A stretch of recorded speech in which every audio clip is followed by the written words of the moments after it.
よー混ぜて。やば、ちょっと待って。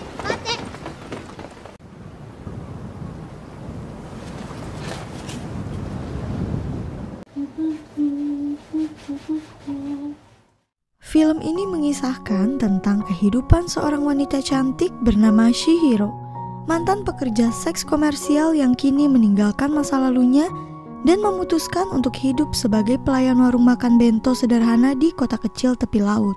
Di sana Chihiro bergaul dengan orang-orang sekitar yang ada di kota kecil itu, mulai dari pemilik warung bento, anak-anak, remaja, hingga tunawisma yang ada di tempat itu. Sebagai mantan pekerja seks, tentu ini bukan hal yang mudah untuk menjalani hidup yang sederhana dan juga terbuka tentang masa lalunya yang suram itu. Sekarang langsung kita masuk aja ke dalam alur cerita filmnya. Film ini dimulai saat munculnya Chihiro, wanita cantik yang sedang menikmati harinya di kota pinggir laut. Chihiro memutuskan untuk tinggal di kota yang terlihat tenang itu sebagai penjual bento di kedai sederhana. Tidak mudah baginya untuk memutuskan hal itu, mengingat Chihiro adalah mantan pekerja seks komersial. Di kedai bento inilah Chihiro memulai lembaran baru. Ia melayani para pelanggan bento dengan senyuman yang ramah. Keramahan Chihiro ini menarik perhatian sang pemilik kedai bento. Pemilik kedai bento ini sangat menyayangi Chihiro, bak anak kandungnya sendiri. Sang pemilik bahkan tak segan-segan menegur pekerja lainnya yang mengolok Chihiro sebagai mantan PSK. Chihiro yang ramah ternyata tidak keberatan dengan masa lalunya itu. Ia tidak mau menutupi masa lalunya, bahkan pelanggan dari kedai bento itu sebagian besar adalah para lelaki yang mengagumi kecantikan Chihiro dan menggodanya setiap mereka membeli bento di kedai itu. Chihiro pun tak keberatan dan menanggapi godaan para lelaki itu dengan santai. Selepas bekerja dari kedai bento itu, Chihiro pulang dengan berjalan kaki. Sambil menikmati kota itu, tiba-tiba ia melihat bapak tua, seorang tunawisma yang lagi diganggu oleh segerombolan anak muda. Melihat hal itu, Chihiro segera menolong pak tua.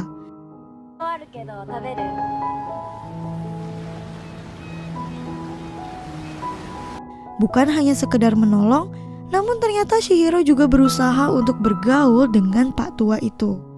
Ia memberikan sebungkus bento yang ia bawa dari tempat kerjanya dan memberikannya kepada pak tua itu.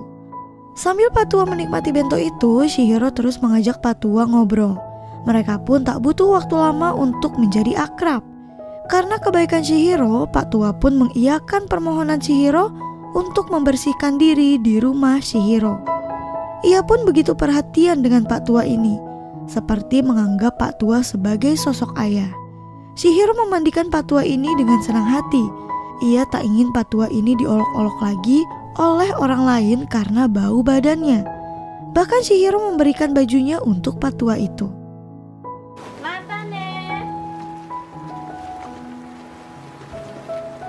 Keesokan harinya, Chihiro kembali bertemu dengan pak tua. Ia membawakan makanan bento seperti biasanya dan menikmati makanan itu bersama-sama sambil ngobrol. Hal itu pun menjadi suatu rutinitas bagi Chihiro. Bertemu dan mengobrol bersama pak tua menjadi rutinitas yang menyenangkan bagi mereka. Suasana hangat turut menemani hari-hari mereka. Seperti hari-hari sebelumnya, Chihiro tak sabar bertemu dengan pak tua untuk makan bersama. Hari ini tampak spesial karena Chihiro membawakan makanan bento rebung, menu spesial yang ia buat bersama pemilik kedai bento. Namun sepanjang hari ia mencari pak tua. Di tempat-tempat biasanya pak tua berada, pak tua itu tak kunjung muncul. Chihiro berpikir kalau pak tua itu sudah pindah ke kota lainnya. Ia pun sedih karena belum sempat berpamitan dengan pak tua. Akhirnya Chihiro pun menikmati makanan yang ia bawa itu seorang diri. Keesokan harinya Chihiro kembali menjalani harinya itu dengan bekerja di toko kedai bento. Perilakunya yang ramah terhadap semua orang ternyata menarik perhatian seorang gadis yang bernama Kuniko. Gadis remaja berseragam sekolah ini sangat tertarik dengan sosok Chihiro yang selalu tersenyum di setiap harinya. Chihiro yang penuh dengan daya tarik positif ini membuat Kuniko selalu memotret Chihiro dari kejauhan. Hal itu selalu ia lakukan, termasuk suatu hari saat Chihiro sedang berbincang dengan bermain bersama anak kecil di taman. Kuniko memotret Chihiro diam-diam dan pergi begitu saja. Kuniko begitu mengagumi Chihiro tanpa mengetahui siapa Chihiro sebenarnya. Keesokan harinya, Kuniko yang berkacamata ini melihat foto Chihiro yang ada di ponselnya itu. Kuniko terlihat penasaran bagaimana bisa Chihiro selalu tersenyum dan terlihat bahagia setiap harinya. Seperti kehidupan yang sempurna tentunya. Tiba-tiba lamunannya itu dikagetkan oleh temannya yang tak sengaja melihat Kuniko yang sedang melihat foto Chihiro. Temannya memberitahu Kuniko bahwa wanita yang ada di ponselnya itu bernama Chihiro, mantan PSK yang kini bekerja di kedai bento dekat sekolahnya. Kuniko yang mengetahui identitas Chihiro pun bertekad untuk menghampirinya. Sepulang sekolah, Kuniko memutuskan untuk melihat Chihiro lebih dekat dengan memesan bento di tempatnya bekerja. Namun, Kuniko tampak canggung saat berhadapan langsung dengan Chihiro. Apalagi saat Chihiro mengetahui bahwa Kuniko suka memotret dirinya diam-diam. Kuniko yang malu dan panik itu pun segera berlari menjauhi Chihiro. Sesampainya di rumah, kita bisa mengetahui mengapa Kuniko sangat mengagumi sosok Chihiro. Kuniko lahir di keluarga berada, namun keluarganya itu tidaklah harmonis. Tidak ada kebebasan berpendapat di sana. Juga tidak ada kasih sayang yang ditujukan oleh kedua orang tuanya. Bahkan ia dituntut untuk menjadi anak berprestasi yang sesuai dengan keinginan orang tuanya. Tekanan itu yang membuatnya kebingungan bagaimana ia bisa menikmati hidup seperti Chihiro. Keesokan harinya Kuniko kembali melihat Chihiro yang sedang menikmati indahnya laut.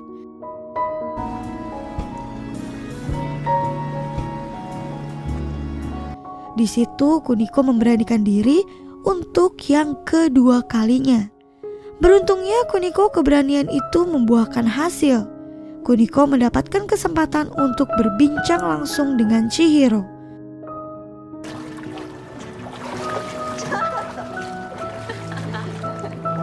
Hari pun berganti. Magnet Chihiro tidak hanya dirasakan oleh Kuniko, tetapi juga oleh anak kecil yang bernama Makoto. Makoto adalah anak yang dibesarkan ibunya dengan status single parent. Kondisi ibunya yang harus bekerja seharian hingga larut malam itu membuat Makoto kekurangan kasih sayang. Ia harus menyiapkan segala sesuatunya seorang diri, seperti menyiapkan makanan untuk dirinya sendiri, padahal ia masih kecil. Pertemuan Makoto dengan Chihiro seolah mengobati hatinya yang kesepian. Chihiro yang selalu mengenali kebutuhan emosi lawan bicaranya itu, ia menyambut Makoto dengan senang hati. Bahkan, ia membelikan makanan dari bentonya itu untuk Makoto. Hal itu pun terus dilakukan Makoto setiap harinya ketika ibunya sedang bekerja. Chihiro pun tahu bahwa yang Makoto butuhkan bukan hanya perhatiannya, tapi seorang keluarga yang mau mendengarkan keluh kesahnya dan bisa diandalkan kapan saja jika ia membutuhkan sesuatu. Oleh karena itu Chihiro mempertemukan Makoto dan Kuniko. Mereka pun tampak bahagia bisa bermain bersama seperti dari planet yang sama. Chihiro juga memberikan hadiah berupa peta harta karun kepada Kuniko. Kuniko pun kaget, namun ia juga penasaran dengan apa yang dimaksud oleh Chihiro. Terlepas dari rasa penasarannya, Kuniko menerima hadiah itu dengan senang hati. Ia belum pernah mendapatkan perhatian sebesar itu sebelumnya.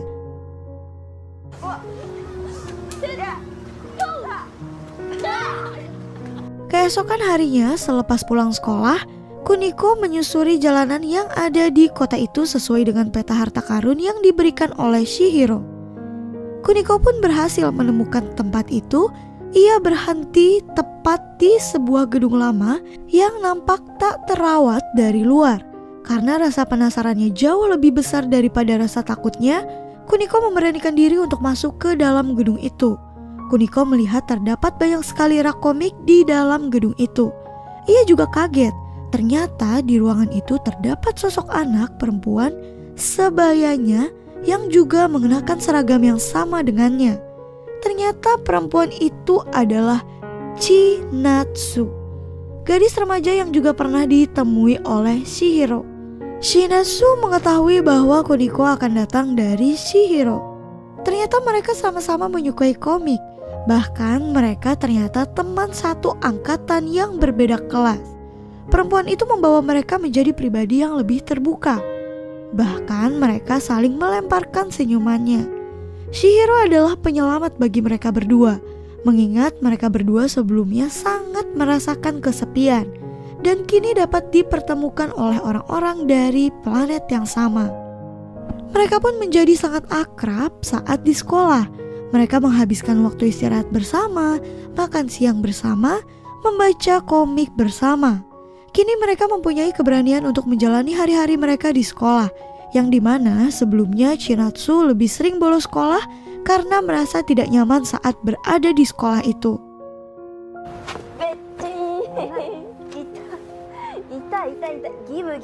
Malam harinya saat Chihiro sedang dalam perjalanan pulang ke rumah, Chihiro terkejut ada sosok wanita yang menantinya di pinggir jalan itu.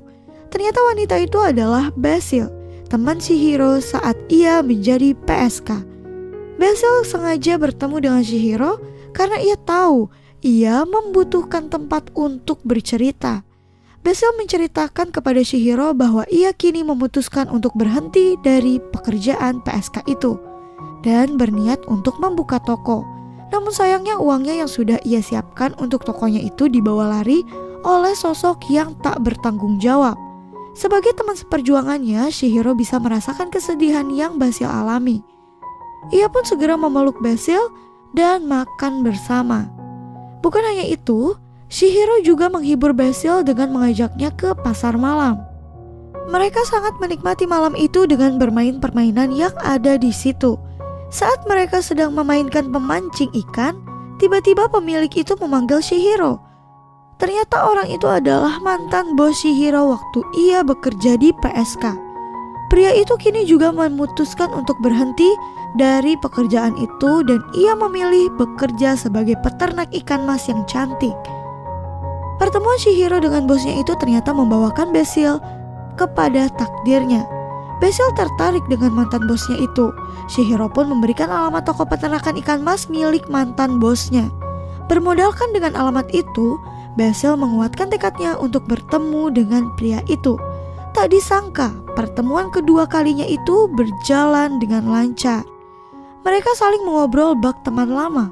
Bahkan, Basil mendapatkan tawaran kerja di toko itu. Mendengar hal itu, Basil dengan senang hati menerimanya. Ia sangat berterima kasih kepada Chihiro yang telah mempertemukannya dengan takdirnya itu. Kini Basil bisa meninggalkan pekerjaan lamanya dan memulai dengan lembaran baru. Walaupun Chihiro tampak senang dan bahagia dengan kehidupan barunya, namun Chihiro juga bisa merasakan titik terendah. Ia kini juga merasakan kesepian dan tidak tahu arti kehidupan yang sebenarnya. Ia tidak tahu harus merasa senang, sedih, ataupun yang lainnya. Bahkan ketika mendengar kabar bahwa ibunya meninggal, ia tak menangis setetes pun. Chihiro ini masa lalunya tak bisa hilang begitu saja. Ia juga tahu bahwa mengakhiri hidup bukanlah hal yang benar. Oleh sebab itu, ia memutuskan untuk bertemu dengan orang yang sangat penting baginya, yaitu Tei, yang kini sedang dirawat di rumah sakit.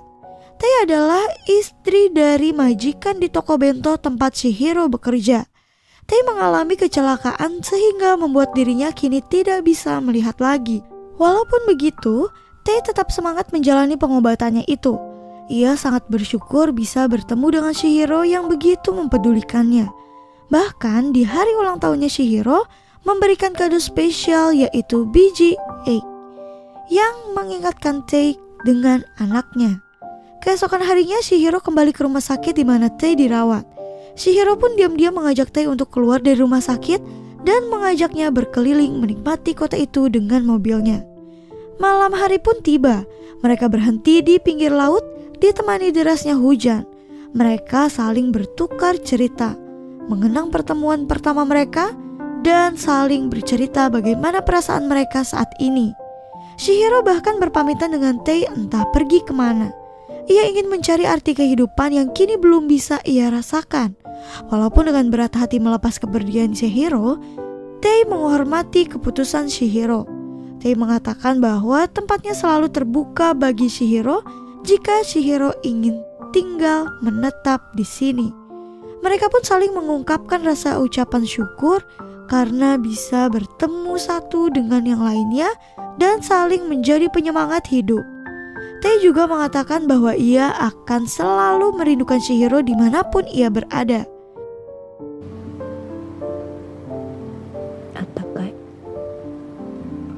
Setelah pertemuan itu, terlihat mereka berkumpul di atap rumah dengan orang-orang terdekat Chihiro. Mereka tampak sedang berpesta, memanggang daging bersama, dan menikmati hangatnya suasana itu. Ternyata ide pantai itu berasal dari Tei. Tei ingin sebelum Chihiro memutuskan untuk pergi, ia berkumpul bersama dengan orang-orang yang mengasihinya. Tak ada seorang pun yang tahu Chihiro akan pergi kecuali Tei, karena Tei juga menjadi orang pertama yang menyadari ketika Chihiro diam-diam meninggalkan pesta itu. Tei segera menelpon Chihiro yang sedang perjalanan entah kemana. Tei mengatakan akan selalu merindukan Chihiro kemanapun ia pergi. Chihiro merasa dirinya dilema, tapi ia bersyukur untuk setiap kenangan yang Tei dan juga orang-orang lainnya berikan. Namun di satu sisi ia juga harus pergi untuk menemukan arti kehidupan. Adegan berubah dari kota tepi laut menjadi peternakan sapi yang dipenuhi dengan rumput hijau. Terlihat Chihiro sedang bekerja di tempat peternakan sapi yang besar itu sebagai orang yang merawat sapi-sapi itu. Di sini, Chihiro terlihat bahagia dengan pekerjaan barunya. Ia seperti menemukan arti kehidupan di tempat ini. Menurutnya, kehidupannya saat ini adalah kehidupan yang sempurna dibanding dengan kehidupan sebelumnya. Chihiro juga akan terus belajar mengasihi yang ada di sekitarnya. Dan film pun selesai. Mohon maaf apabila ada kesalahan dan kekurangan dalam video ini. Terima kasih.